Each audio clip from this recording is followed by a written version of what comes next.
We have 3 tracks that we want to export one by one. So, to split one large track into multiple tracks, first click Skip to start.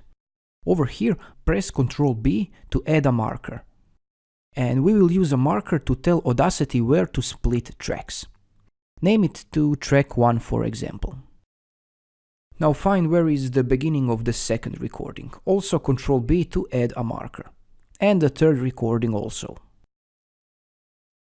Now go File, Export and Export Multiple. Select the folder you want to export your tracks and click this Split Files based on labels. To name files, leave this using label track name selected and hit Export. You will see this notification that export is done. Now if you go to the selected folder, you can see your tracks exported separately. And this is how you easily split large files into tracks with Audacity. Thanks for watching and have a nice day.